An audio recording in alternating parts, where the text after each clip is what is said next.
In this example, we are asked to show that this vector field is conservative and then find a potential function for this vector field. So the first step is to show that it's conservative, and in the notes we have a theorem that says that if the curl of this vector field is equal to the zero vector on all of R3, right, then f is conservative on all of R3 as well. So on the entire space, right? So it'll be conservative. So let's check it. Now, if this is not zero, it doesn't necessarily mean that the vector field is not conservative on some subset or some smaller domain, but that's not the question here. So let's just stick with this for this example. So let's do it. Remember, the curl of a vector field is computed by computing the cross product of the del operator with the vector field. And we've done a couple examples of these, but let's do one more now. So the components of this vector field in the first line of the symbolic determinant here, we put the components I, j, k of space, right? And then in the next line, we put the components of our del operator, so the partial derivative operators. And then finally, we put our vector field components. So in the first slot, we have y squared z cubed. In the second slot, we have 2xy z cubed. And in this third slot, we have 3xy squared z squared. Okay, and now we need to just compute the cross product as normal. I'm going to write this in angle bracket notation, and so I'm going to compute the derivatives as I go. These are partial derivatives, so they shouldn't be too bad. So we need to apply the y partial derivative to this function. We end up with 6xy z squared, and then we need to apply the z partial derivative to this function. That's also 6xy z squared. Remember, that's good, right? We're hoping to get the zero vector here. If we don't get the zero vector, we either made a mistake or the function or the vector field is not conservative, and therefore we shouldn't be trying to find a potential function. Okay? So let's move on to the next component. We need to take the z derivative of this function. We get 3y squared z squared minus the x partial derivative of this one, right? So that's also 3y squared z squared. So far so good. We're 2 for 2. All right, and finally we get to the k component. We take the x derivative of this function to the x derivative, so x is gone, 2y z cubed minus, then we need to take the y derivative of this function, again also 2y z cubed. So you always have to check this, but this one indeed is the zero vector field. Okay, and this is how we confirm that our vector field is conservative on all of R3. So it's conservative. All right, remember, conservative vector fields have potential functions. That's the whole point here, right? So the reason that we show this first, that it is conservative, is that therefore we know that it is not, right, that it is not a waste of our time to try to find the potential function.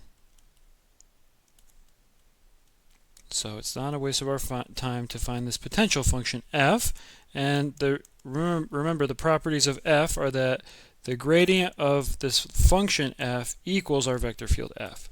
Well, we want to know how we're going to compute this. We did an example of this a couple sections ago, but let's remember again. We've done this a couple times, but let's remember again. The gradient of f, right, is the vector field of component-wise partial derivatives of this function. Right? And in our case, we want this vector field to equal the vector field of partial derivatives to equal the vector field that we're given here. So out of pure laziness, let me copy this, and let's move it down here and just write it down where we can see it while we work down here. And so what we need to do is set equal these components and then integrate out the derivative, right? Wherever the derivative or whatever variable the derivative is respect to, we need to integrate it out, and then we just need to very carefully make sure that we've gotten our entire potential function. Okay, so let's do it. Again, we know that our f is equal to, well, it's equal to the integral with respect to x, right, of df dx, and that is the integral of y squared z cubed, right, in terms of our given vector field. This function has no x's, right? It does not depend on x. So when we integrate this, we just get we treat this as a constant. We just get x y squared z cubed. But at this point, we remember that it is certainly possible that we have missed a constant function, right? A constant with respect to the integral, but that means it could be a function that involves y and z, the variables y and z. Okay, so there's our first candidate for our potential function. We need to make sure that our potential function obeys everything else though, right? So on the second hand, our potential function should be the y integral of the y component of our vector field, right? And so I'm just writing out color coding again. Now this component is 2xy z cubed dy. This is the integral we want to compute. And now only the y is involved, right? So only the y, the integral only sees the y. It treats xz cubed like a constant. When we integrate 2y, we get y squared. And look at this, xy squared z cubed. Again, this time our integral could have missed a function involving x's or a function involving z's. And right now we're starting to think that we didn't miss any x's or y's because we got the same answer for both our x and y integral. But that is not enough to just jump to the conclusion that we're done, right? We still have to check our z component integral. And the same idea applies here, right? We integrate out the z derivative in the z component. So that means we need to integrate the z component of our vector field, which is 3xy squared z squared, with respect to z. Again, this integral doesn't treat the x and the y squared like variables. Those are just constants.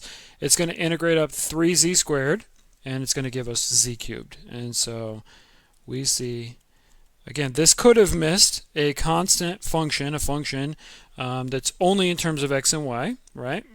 It would treat those like constants here. But we've already done those two integrals, and we know that we did not miss anything.